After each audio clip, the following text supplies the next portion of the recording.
Hello students, this video is about laws of friction. Friction क्या होता है, frictional force क्या होता है, किस डायरेक्शन में लगता है।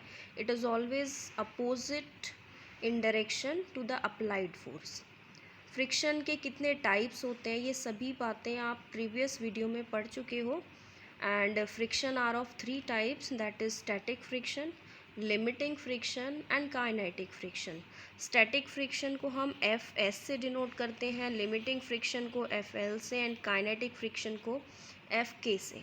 And kinetic friction are further divided into 2 categories, that is rolling and sliding friction. So now in this video we will learn about laws of friction. friction के कुछ laws हैं, उसके बारे में हम discuss करेंगे.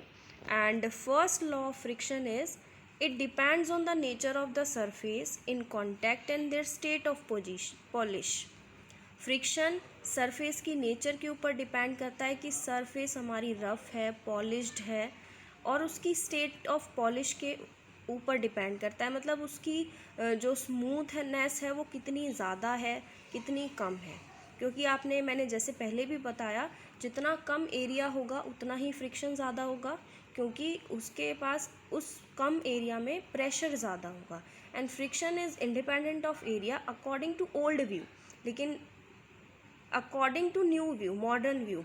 And old view of friction क्या कहता था कि फ्रिक्शन डिपेंड करता है एरिया पे, जितना ज़्यादा एरिया होगा उतना ज़्यादा फ्रिक्शन होगा। लेकिन मॉडर्न व्यू ने इस चीज़ को कम्प्लीटली रॉन्ग बताया था। उसने ये कहा था कि फ्रिक्शन जितने कम एरिया, मतलब जितना कम कांटेक्ट होगा एरिया का उतना ही ज़्यादा होगा, क्योंकि उस कम कांटेक्ट वाले एरिया पे प्रेशर ज़्यादा होगा। So it depends upon the nature of the surface and polish.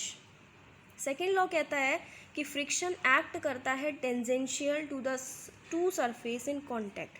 अगर दो सरफेस कॉन्टैक्ट में हैं तो उसके ऊपर जो फ्रिक्शनल फोर्स लगेगा वो टेंजेंशियली लगेगा, और उसकी जो डायरेक्शन होती है always opposite to the direction of motion of the body.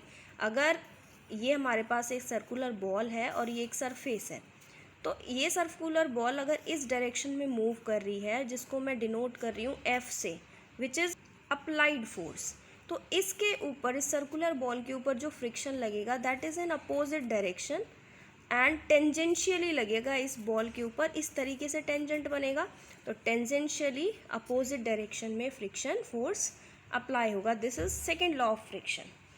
Third law कहता है कि the value of friction is independent of area of contact. जैसे कि मैंने पहले बताया, एरिया ऑफ कॉन्टैक्ट पे वैल्यू फ्रिक्शन की इंडिपेंडेंट होती है, so long as normal reaction remains the same, जिसकी वजह से उसके अपोजिट में जो रिएक्शन लगेगा, दैट इज़ जिसको हम एक जो वेट की वजह से फोर्स होता है उसको जो बैलेंस करता है फोर्स, उसको हम बोलते हैं normal reaction force.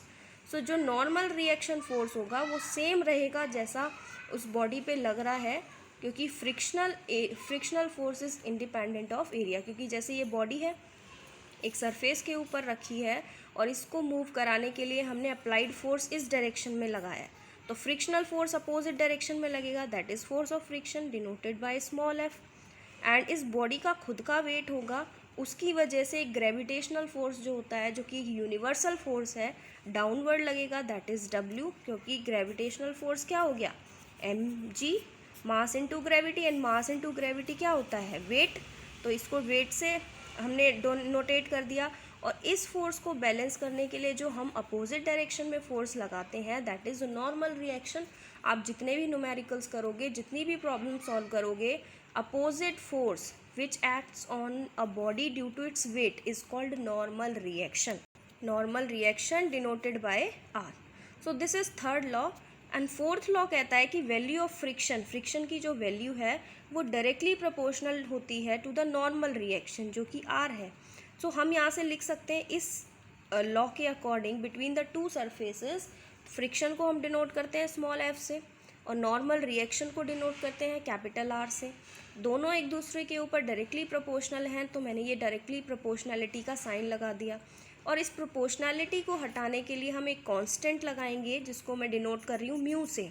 So mu is a constant of friction, और यहाँ पे म्यू की वैल्यू हमारे पास आ जाएगी F/R। सो न्यूमेरिकली अगर आपको फ्रिक्शनल फोर्स निकालना है और आपको म्यू की वैल्यू दे रखी है और आर की वैल्यू दे रखी है, तो आप इस फॉर्मूले से निकाल सकते हो। Where mu is a constant of proportionality, और इस प्रोपोर्शनैलिटी को हम बोलते हैं कॉफिशिएंट ऑफ फ्रिक्शन, क्योंकि जैसे आपने पढ़ा होगा 2x² + 2x = इस तरह की जो इक्वेशन है, इसमें x² का कॉफिशिएंट क्या हुआ 2, वैसे ही ये इसका कॉफिशिएंट हो गया, तो हम कह सकते हैं कि mu is a constant called coefficient of friction. So mu is equals to F/R. By using this formula, you will calculate the value of coefficient of friction, that is force of friction upon में normal reaction. यहाँ पे mu जो है वो एक unitless quantity, क्यों? क्योंकि force of friction की जो एसआई यूनिट होगी वो भी न्यूटन होगी, नॉर्मल रिएक्शन भी एक फोर्स है, उसकी भी एसआई यूनिट न्यूटन है, न्यूटन से न्यूटन कैंसिल आउट, तो इसकी कोई यूनिट नहीं होगी, और यूनिट नहीं होगी तो साथ में इसका कोई भी डायमेंशन फॉर्मूला भी नहीं होगा।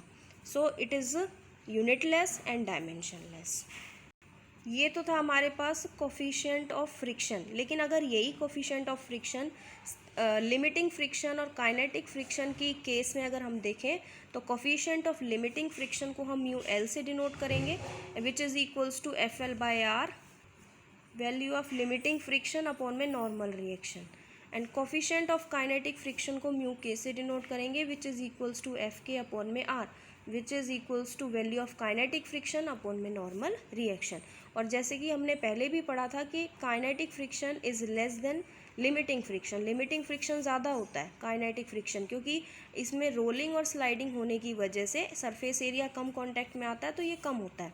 तो हम इसको अगर इस वैल्यू में पुट कर दें इसकी वैल्यू में, जो कि है हमारे पास μL इंटू में R, और FK की वैल्यू है μK इंटू में R, सो R से R कैंसिल आउट हो जाएगा, और यहाँ से हमारे पास क्या वैल्यू आएगी, that is μL into R greater than μK into R, R से R कैंसिल आउट, तो μL is greater than μK, मतलब coefficient of limiting friction is greater than coefficient of kinetic friction. So this is all about laws of friction, and ये कुछ उसके formulas हैं जिनकी help से आप न्यूमेरिकल्स को सॉल्व करोगे।